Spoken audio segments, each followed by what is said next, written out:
कि हमारे देश में चल क्या रहा है। हर कोई कानून का मिसयूज करने में लगा हुआ है, और वो भी जब उन्हें पता चल जाए ना कि कानून उनके फेवर में बना है। जब कानून बनाया गया था तो उसमें प्रोविजन ऐसे डाले गए कि भैया मुझे फेवर मिलेगा, तो फिर तो वो उस कानून का इतना मिसयूज करते हैं, इतना मिसयूज करते हैं, इसकी हद पार हो जाती है कई बार तो। और यहां पर जो मैं स्पेसिफिकली बात कर रहा हूं ना, वो बात कर रहा हूं मैं मैट्रिमोनियल रिलीफ की। और देखिए, जब ये कानून बनाए गए थे ना, इसी पर्पज से बनाए गए थे कि हमारी सोसाइटी के अंदर फीमेल्स को वो इक्वल ट्रीटमेंट नहीं मिलता जो उन्हें मिलना चाहिए। उनके साथ बहुत ही ज्यादा बदसलूकी की जाती है, उनके साथ अलग अलग तरीके से ऑफेंस कमिट किया जाता है, उनका हरासमेंट किया जाता है। इसलिए कानून इसी सोच के साथ बनाए गए थे, जो मुझे लगता है काफी हद तक सही भी है। लेकिन हुआ क्या, हो रहा है उसका उल्टा। इन कानून का जो यूज होना चाहिए ना, वो तो चलो हो रहा है, लेकिन इनका जो मिसयूज है वो उनसे ज्यादा हो रहा है। जो फीमेल्स है, जो वुमेन्स है, उसका भर भर के मिसयूज कर रही है। और देखिए, मैं यहाँ पे किसी को स्पेसिफिकली पॉइंट आउट नहीं करना चाह रहा हूँ, लेकिन ये रियलिटी है, ये डाटा दिखाता है हमारा कि किस तरीके से फेक केसेस फाइल किए जाते हैं मैट्रिमोनियल मैटर्स के अंदर। लेकिन अब क्या हो रहा है ना, धीरे धीरे कोर्ट्स को भी समझ में आ रहा है। इनिशियली तो कोर्ट ने सपोर्ट किया कि नहीं नहीं, देखिए ये जो कानून बने, जो लॉ बने, ये फीमेल को प्रोटेक्ट करने के लिए बने, तो हम भी वही फॉलो करेंगे। लेकिन जब अब कोर्ट्स को दिख रहा है ना कि किस तरीके से पार्टीज इन लॉज का मिसयूज कर रही है, तो अब सुप्रीम कोर्ट, हाई कोर्ट्स ने भी इस चीज के ऊपर स्ट्रिक्ट एक्शन लेना चालू कर दिया है।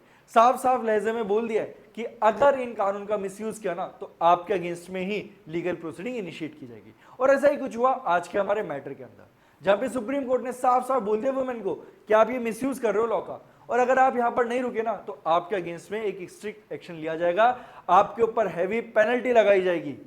तो क्या है आज का मैटर, और क्यों सुप्रीम कोर्ट को ये बात बोलनी पड़ी, चलिए जानते हैं हमारे आज के इस वीडियो के अंदर। Welcome to Sarathi institute of law, आपका अपना लीगल चैनल। और इस वीडियो में आगे बढ़ने से पहले एक छोटी सी इंफॉर्मेशन मैं आपको देना चाहूंगा।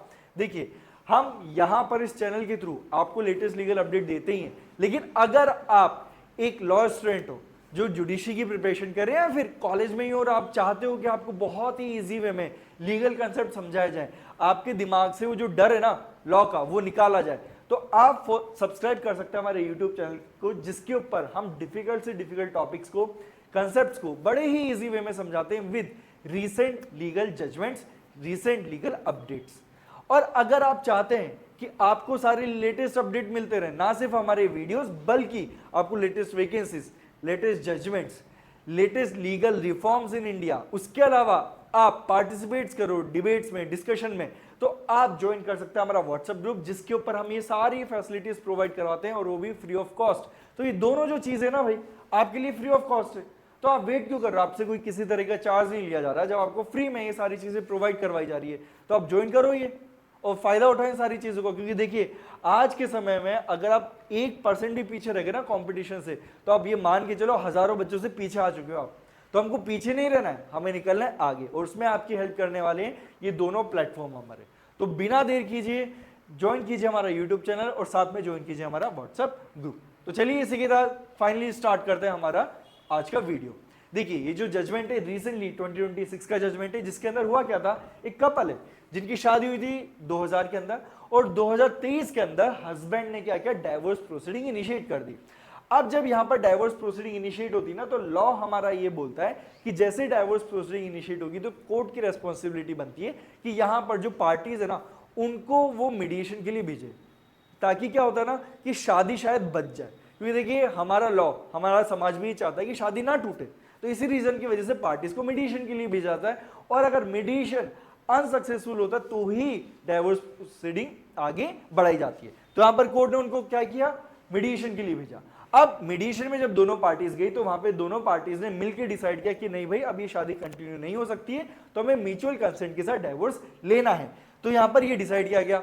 तो यहां पर अब जब भी म्यूचुअल कंसेंट से डाइवोर्स लिया जाता है ना, तो दोनों पार्टीज कुछ ना कुछ टर्म एक दूसरे के ऊपर इंपोज करती है, और दोनों पार्टीज उन टर्म्स को एक्सेप्ट भी करती, तब जाके म्यूचुअल कंसेंट वाले डाइवोर्स को एक्सेप्ट किया जाता है।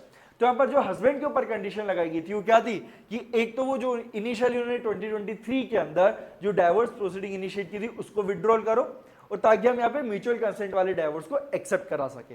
उसके अलावा हस्बैंड क्या करेगा ना, एक पेमेंट करेगा 1.5 करोड़ का 2 इंस्टॉलमेंट में अपनी वाइफ को, और साथ में वाइफ के ऊपर क्या कंडीशन लगाएगी कि वाइफ एक गिफ्ट डीड एग्जीक्यूट करेगी इन फेवर ऑफ हस्बैंड और उसका अमाउंट कितना रहेगा 2.5 करोड़ रुपीस। अब आपको सुन के लग रहा होगा सर यहाँ तो वाइफ ज्यादा पे कर रही है। नहीं, वाइफ ज्यादा पे नहीं कर रही है, एक्चुअली जो 2.5 करोड़ का जो अमाउंट था ना वो इनके ज्वाइंट अकाउंट में रखा हुआ था, तो इनकम बेसिकली हस्बैंड की थी, है ना। तो वाइफ अपनी साइड से कुछ नहीं कर रही है, यहाँ पे वाइफ जो पैसा हस्बैंड का था बस उसको रिटर्न कर रही है और बदले में हस्बैंड उसको 1.5 करोड़ रुपीस दे रहा है 2 इंस्टॉलमेंट करता। तो इस तरीके से उन्होंने म्यूचुअल कंसेंट से डाइवोर्स की प्रोसीडिंग को कंटिन्यू किया। अब यहां पर जब म्यूचुअल डाइवोर्स पिटीशन को फाइल किया गया, दोनों ने ज्वाइंटली फाइल किया, तो कोर्ट ने उसको एक्सेप्ट भी कर लिया और ये डाइवोर्स फाइनल हो गया। और इस डाइवोर्स प्रोसीडिंग के फर्दरेंस में हस्बैंड ने जो फर्स्ट इंस्टॉलमेंट उसे देनी थी 7.5 लाख रुपीस की, उसने दे भी दी। और उसके साथ में वाइफ ने 2.52 करोड़ रुपीस की जो गिफ्ट डीड एग्जीक्यूट करनी थी वो भी कर दी। लेकिन इससे पहले कि हस्बैंड रिमेनिंग 75 यानी कि 75 लाख रुपीस का जो अमाउंट है वो देता वाइफ को, वाइफ ने क्या किया, अपनी कंसेंट विड्रॉ कर ली उस डाइवोर्स से, क्योंकि डाइवोर्स तो क्या था, म्यूचुअल कंसेंट से था। तो वाइफ ने बोला नहीं नहीं नहीं, मुझे डाइवोर्स कंटिन्यू नहीं करना। और ना सिर्फ उसने कंसेंट विड्रॉ की, बल्कि क्या कर दिया, यहां पर section 12 of domestic violence act का इस्तेमाल करते हुए हस्बैंड के अगेंस्ट में एक केस फाइल कर दिया। तो यानी कि वाइफ ने एकदम 180 डिग्री टर्न ले लिया। पहले जहां पे वो डाइवोर्स के लिए एक्सेप्ट कर रही थी, मान गई थी, यहां पे अब उन्होंने ना सिर्फ कंसेंट को विड्रॉ कर लिया बल्कि क्रिमिनल प्रोसीडिंग भी इनिशिएट कर दी। तो ये सुन के कितना अजीब लग रहा है, पहले आप मान रहे हो और अब बिल्कुल ही पलट रहे हो, और साथ में हस्बैंड को परेशान करने के लिए उसके ऊपर केस भी फाइल कर दिया। लेकिन जब हस्बैंड इसी बात को समझाते हुए हाई कोर्ट के पास गए कि सर देखो ये क्या हो रहा है मेरे साथ, ये तो बड़ा ही गलत हो रहा है, तो आप प्लीज इस केस को जो है रफा दफा करो, हटाओ ये मेरे ऊपर से, क्योंकि म्यूचुअल कंसेंट का हमारा डाइवोर्स फाइनल हो चुका है। लेकिन हाई कोर्ट ने उनकी बात नहीं मानी और डीवी की जो प्रोसीडिंग थी उन्हें कंटिन्यू किया। तो यहां पर अब जो हस्बैंड है वो गया सुप्रीम कोर्ट के पास कि सर देखिए क्या हो रहा है ये मेरे साथ, बहुत ही गलत हो रहा है, हाईकोर्ट भी मेरी बात नहीं सुनी, तो प्लीज आप मेरी बात सुनिए और यहां पर न्याय दीजिए हमें। और यहां पर उन्होंने इस्तेमाल किया आर्टिकल 142 का। अब ये आर्टिकल 142 क्या बोलता है मैं आपको ब्रीफली बताता हूं। Basically article 142 of Indian constitution हमारे सुप्रीम कोर्ट को एक पावर देता है टू डू कंप्लीट जस्टिस। यानी कि अगर सुप्रीम कोर्ट को लगता है ना कि भाई एक पार्टी एग्रीड और इसको जस्टिस देना जरूरी है, तो ऐसे सिचुएशन में वो जितनी भी कोई भी डिक्री पास हो चुकी है, कोई ऑर्डर पास हो चुका है, तो उसको एनफोर्स करवा सकते हैं। उसके अलावा एक्स्ट्रा रिलीफ भी प्रोवाइड करवा सकते हैं। तो यहां पर आर्टिकल 142 का इस्तेमाल करते हुए हस्बैंड सुप्रीम कोर्ट के पास गए।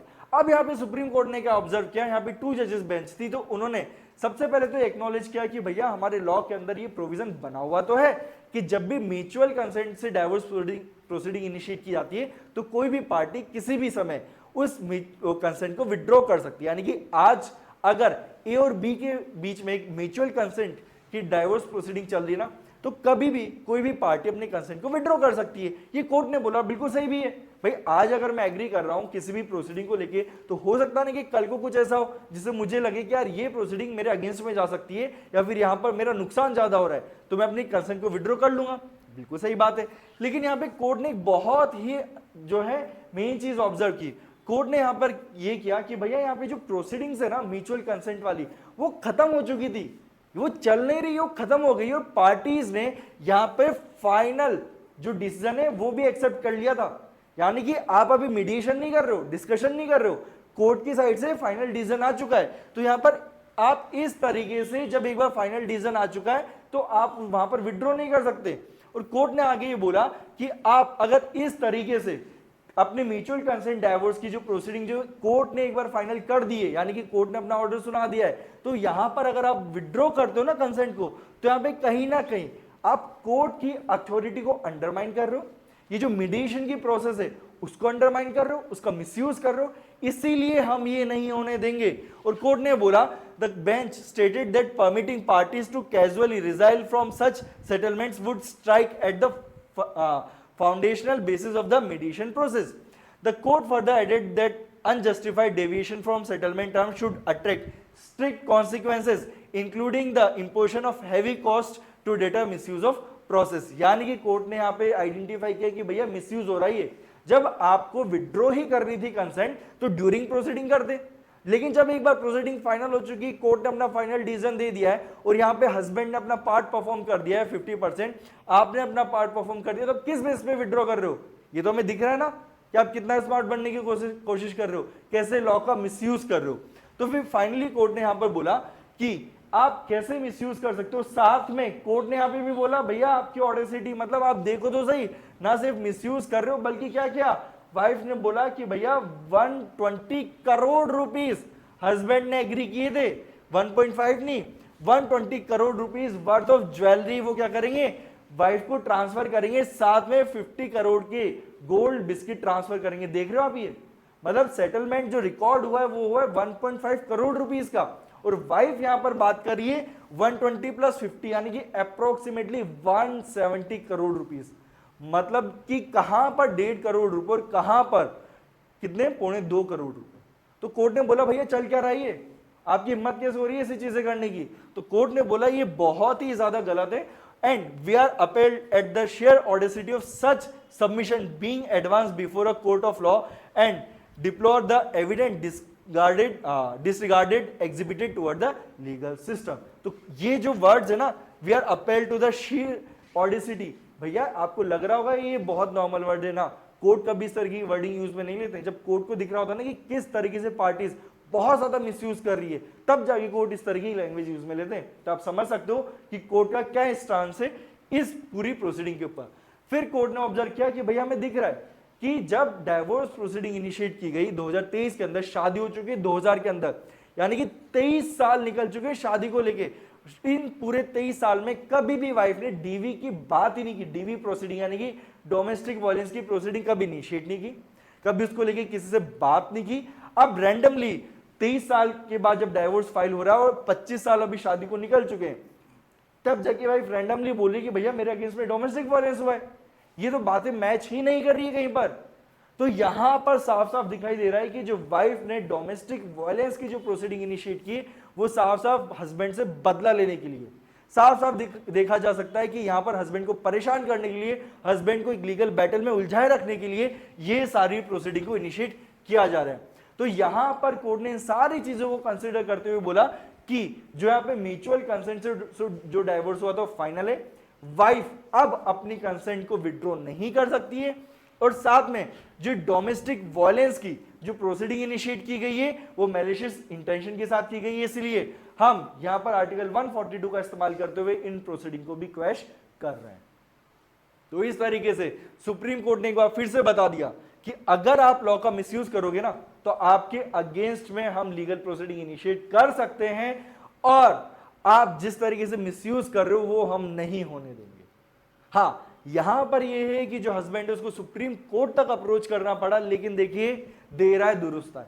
एटलीस्ट जब हमारे सामने एक जजमेंट ऑनरेबल सुप्रीम कोर्ट का आ चुका है, तो फ्यूचर में कभी भी कोई भी वाइफ इस तरीके से मिसयूज करेगी ना इन प्रोसीडिंग का, तो हमारे lower courts and high court भी इस जजमेंट को कंसिडर करते हुए एक हस्बैंड को न्याय जरूर देंगे। तो मेरे अकॉर्डिंग ये जजमेंट बहुत बहुत ज्यादा अच्छा है। आपका क्या ओपिनियन है कि क्या यहां पर सुप्रीम कोर्ट ने गलती कर दी है वाइफ के राइट को अंडरमाइन करके, या फिर ऑनरेबल सुप्रीम कोर्ट ने बहुत अच्छा इंस्टांस लिया है, बहुत अच्छा जजमेंट दिया है जिसमें इस तरह के लॉज का मिसयूज को रोका जा सकेगा। आपका जो भी ओपिनियन हो हमें कमेंट सेक्शन में जरूर बताइए, और अगर आप चाहते हैं कि इसी तरीके से आपको लेटेस्ट जजमेंट मिलते रहें, इसी तरीके से आपको अपने राइट्स का पता चलता रहे, क्योंकि देखिए ये जजमेंट्स ना सिर्फ जुडिशियल एस्पिरेंट के लिए, लॉ स्टूडेंट के लिए इंपॉर्टेंट है, बल्कि एक कॉमन मैन के लिए भी जरूरी है। ये सारे वो जजमेंट है जो आपको इंपैक्ट कर सकते हैं। मैं ये नहीं चाहता कि आपके ऊपर इस तरह की प्रोसीडिंग इनिशिएट हो, लेकिन देखिए कोई नहीं बोल सकते कि कब किसके ऊपर क्या हो जाए। तो आप चाहते हैं कि आप भी अपने राइट्स को लेकर अवेयर रहो, आपके फैमिली मेंबर अवेयर है, आपके फ्रेंड्स अवेयर हैं, तो इस वीडियो को ज्यादा से ज्यादा शेयर कीजिए, उन सभी को बताइए उनके लीगल राइट्स, और इस चैनल को सब्सक्राइब कीजिए, बेल आइकन दबाइए ताकि आप कोई भी लेटेस्ट अपडेट मिस ना करो। So that's all for today. अब मिलते हैं एक नए वीडियो में एक नए टॉपिक के साथ, तब तक के लिए गुड बाय।